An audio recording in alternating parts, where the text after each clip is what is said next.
a man who thinks he knows everything learns nothing.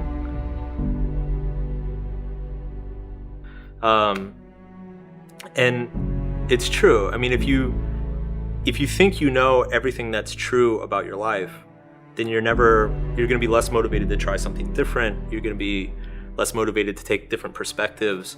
And this plays into, especially like a lot of people who struggle with like fear or anxiety.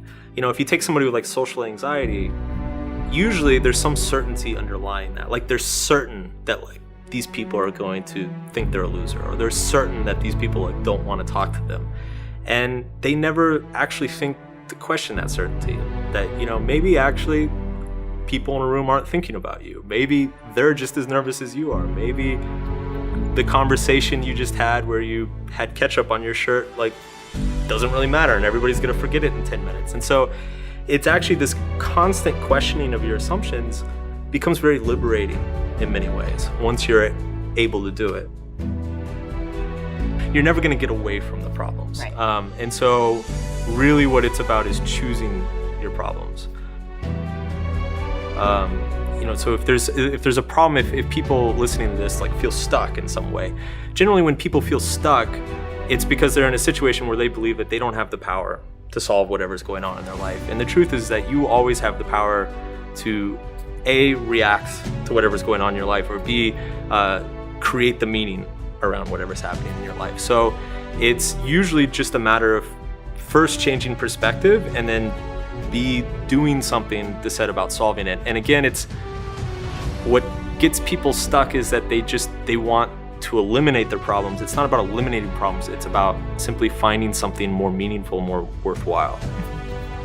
The truth is that indifference it doesn't solve any of your life problems.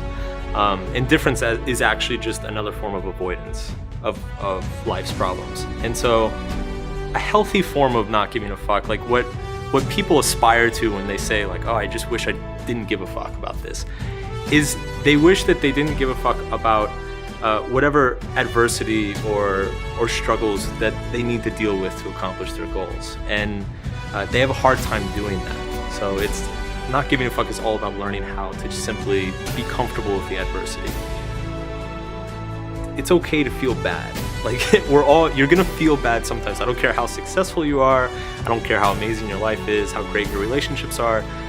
Everybody's gonna feel bad sometimes. And a huge component of living a healthy life is being good at accepting that.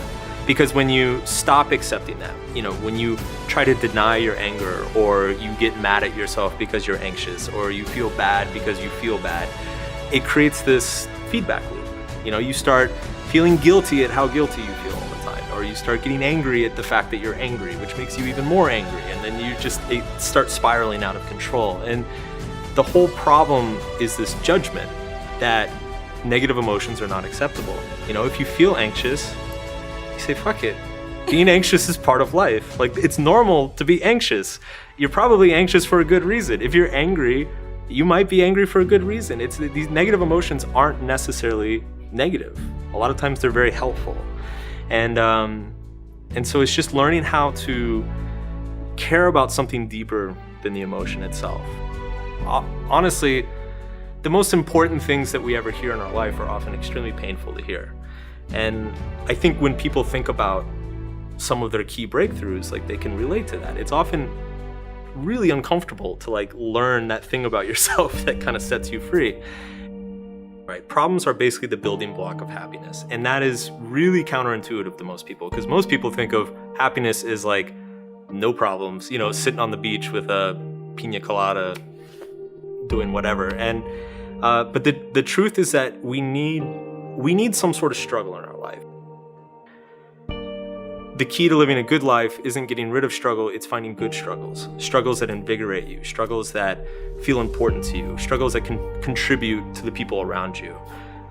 Because that's where meaning comes from, and ultimately meaning is, you know, what we all need.